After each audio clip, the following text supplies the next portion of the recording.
Hello everyone and welcome to another video. Today's video is part 3.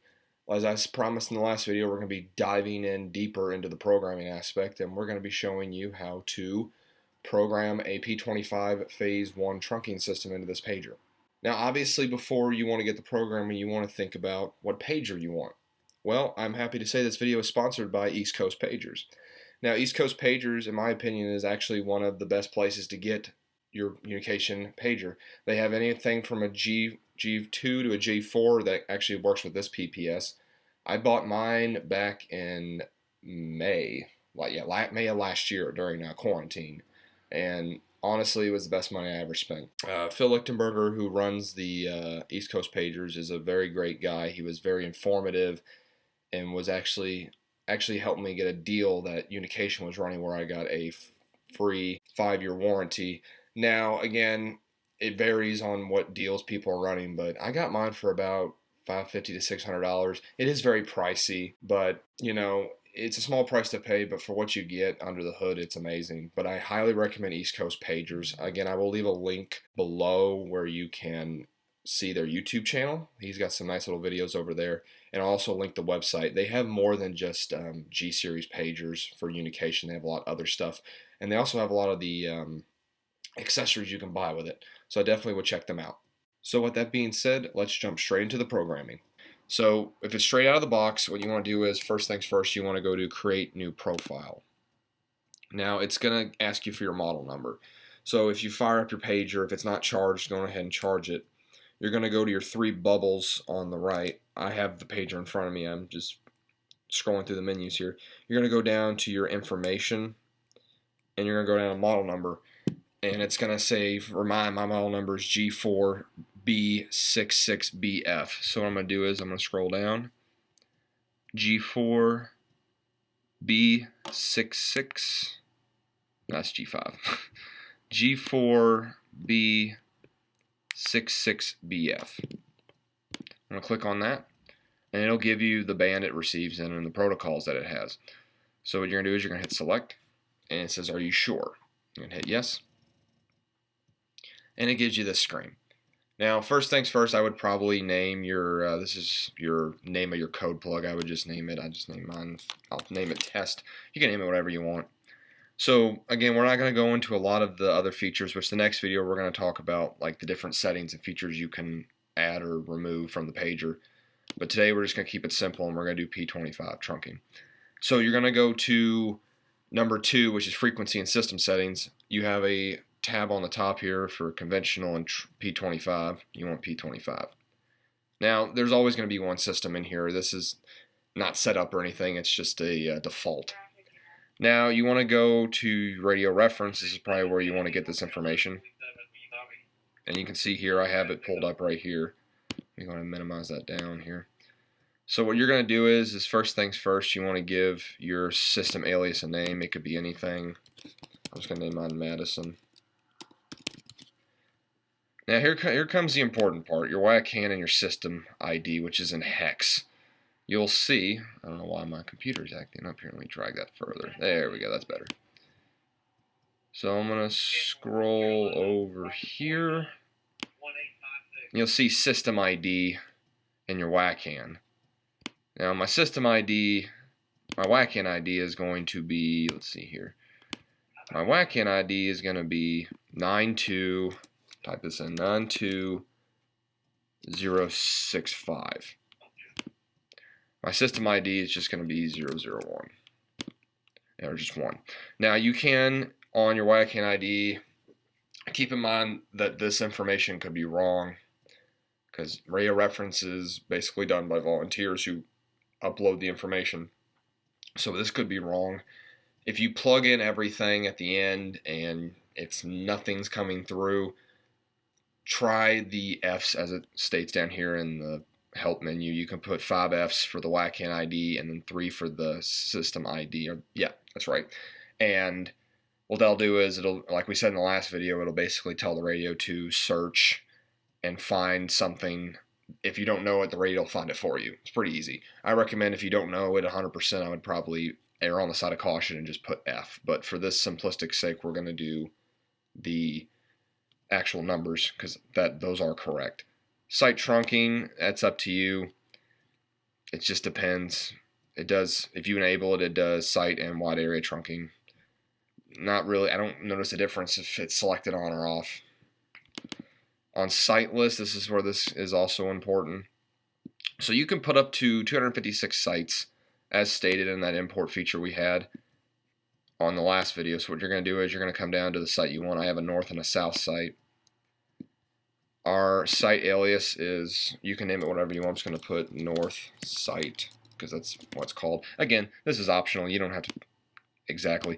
So in hex, what's the RFS ID? As you can see, this for some reason this is like really messed up. But in hex, remember it's hex. It's going to be in your parentheses. You're going to put, for my ID, it's A, which is 10, and then my site is 1, which is still 1. I'm going to hit save. Now I'm going to go to my control channels. Now remember, you only want to put the control channels that are in red. You don't have to put all the voice channels in there. You don't. If you want, if you have a system that every voice channel could be used as a control channel, then yes. But if not, don't do that because it's not going to really affect the scanning, but it's going to take a lot more time in this part at least. So I'm going to type in my first one, which is 852.150. Going to add a new one. And we're going to put 852.400. And again, I'm reading this off my right here. And there's one more, 856.4875.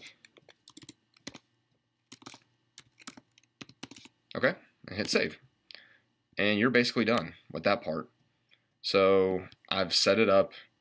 You can do the full spectrum scan as well. This doesn't really.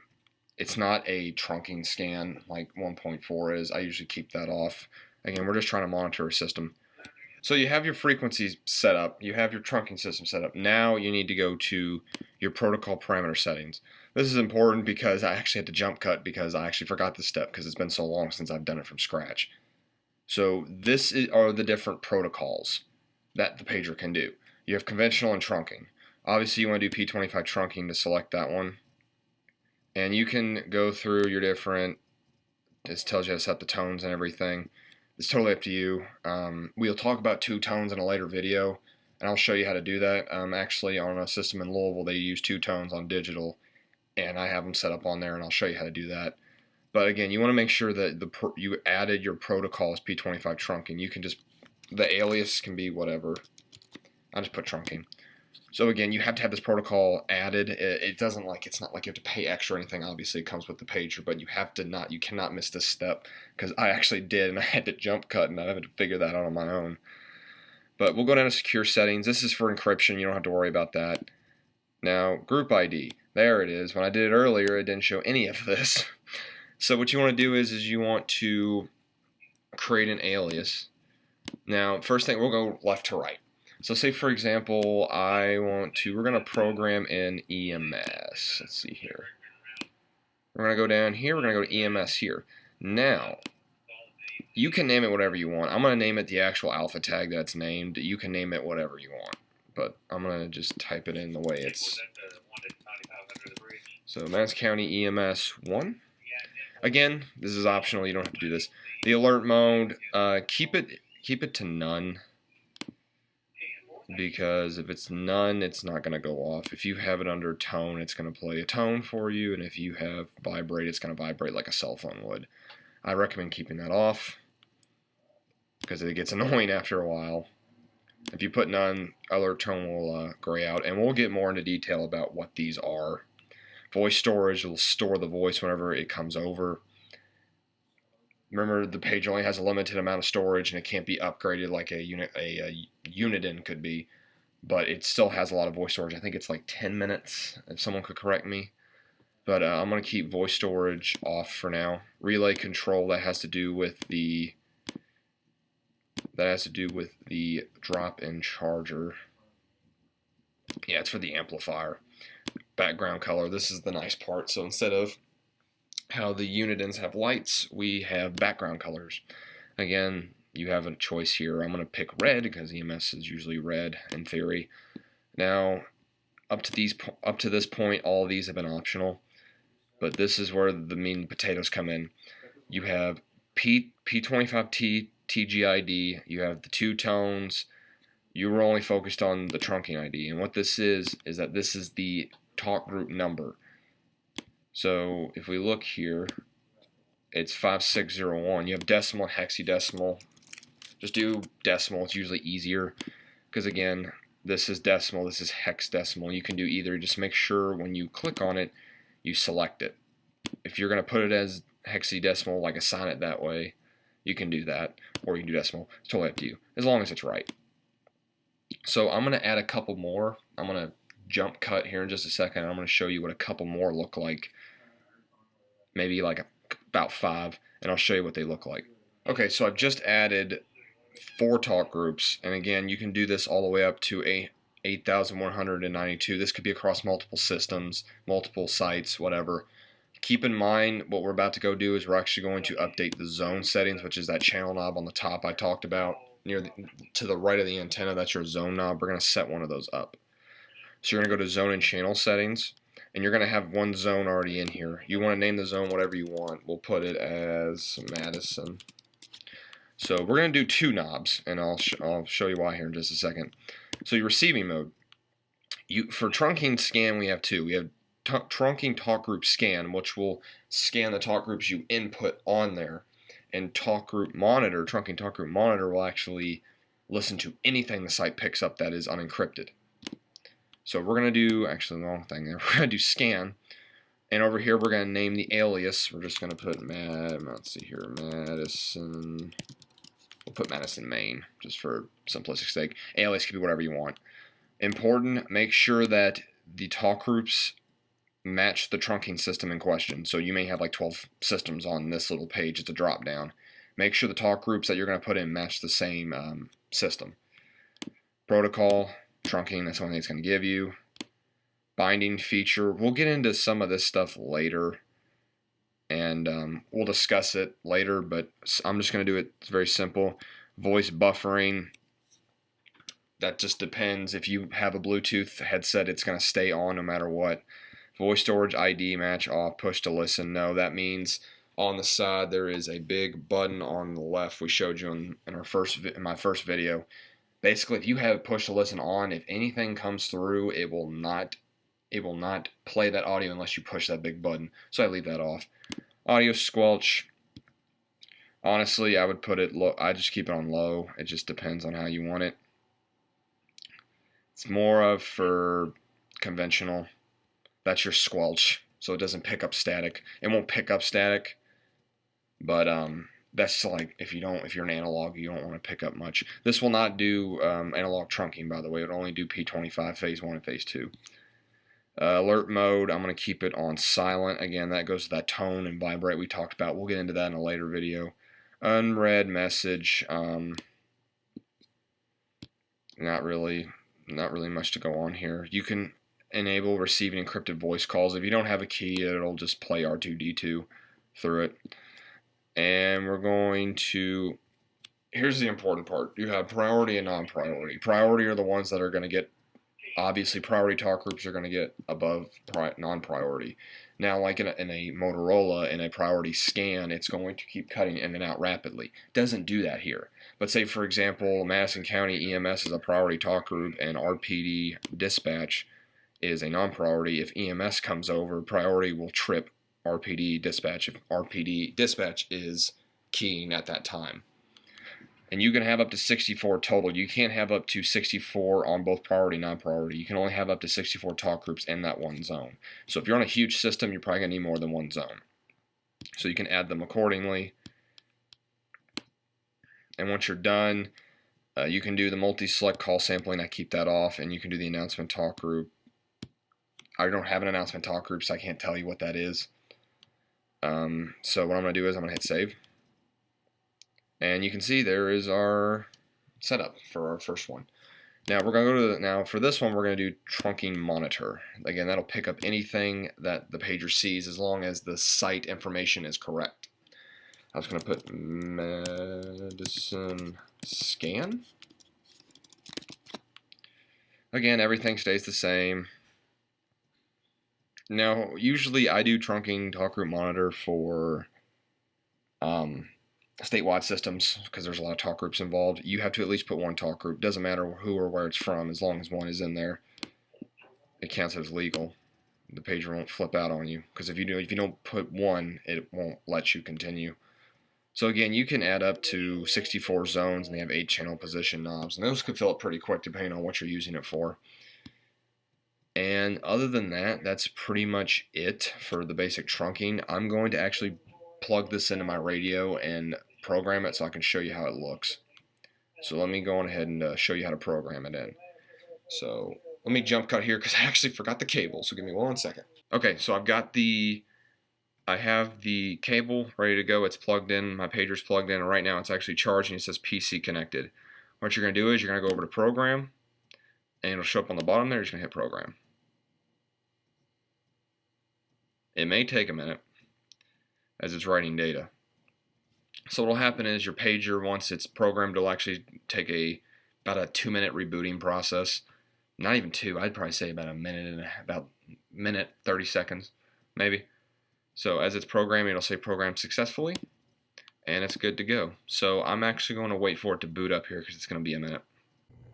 So I do apologize my videography. I'm actually had this back on my computer, but once it booted up, it did about the rebooting process, and as you can see, it has both the Madison County main scan and it has the Madison County scan on it. You can see there it has the RFSS and site ID, the zone, and the channel it's sitting on. Now I'm gonna wait for some traffic to come through here so I can show you it worked. But there are gonna be, and also it has voice prompts here. You can deselect those. So like here's this scan. Obviously it doesn't have it because I turned it off, and this is what it does with this trunking monitor. Trunking monitor. So that's pretty nice. But I'm gonna wait for some traffic to come through, and I'll show you that it works because this system is pretty quiet. E6397, Richmond Code 16. Okay, that's about a 2-minute process, but as you can see, it picked up the talk group, and it showed the ID as we put in there was Madison County EMS 1. Now, in the trunking talk group monitor, excuse me, if the talk group is not an alias in there, it will give you the ID. So, like, I'll show you an example here. So, you can go down into the settings actually and do this. We did this in my first video. We turned receive encryption on. It won't decrypt the encrypted talk group unless you have the keyloader, but I don't have the keyloader obviously. So let's wait and see if there's an example that pops up here. There's another call from EMS. Now what does station one? Go ahead. 783, or correction, 793, 793, Eastern Bypass 216 room, or suite 216. It's the pulmonology office, reference to a female with low O2 sense. Advise the patient cannot check in because of this medical issue. They don't have any name, any age, anything at this point. Okay, well, I've been sitting here for about another 5 minutes and nothing's come through on any other talk group that I don't have assigned. But what happened is it would tell you where the alias was for Madison County EMS. It would give you the talk group and then the RID it was coming from. So again, you only have to have one talk group in there. It doesn't have to be specific. It could be anything. It could be just talk group 1. And what that'll do is it'll pick up anything on the system and it'll give it to you, which is nice if you don't want to put like a ton of talk groups in. It'll save you some time. But let's go back to the computer and we'll finish up the video. Okay, so we're back on the computer, and again, this is just the basics. I think next video we're going to talk about the settings, and I'll show you what we're going to go over. Excuse me. We're going to go over all these check boxes, what they do, and what you can do. We'll also do the configuration settings. We'll talk about the talk group hold and that kind of stuff, which is actually in the 1.2 and 1.3. I know it's the 1.3. Excuse me, the 1.3 update. And we'll go through all this stuff. So again, that was just the simple stuff. We'll also show you how to create and edit your home screen. We'll show you how to make a picture and all that stuff.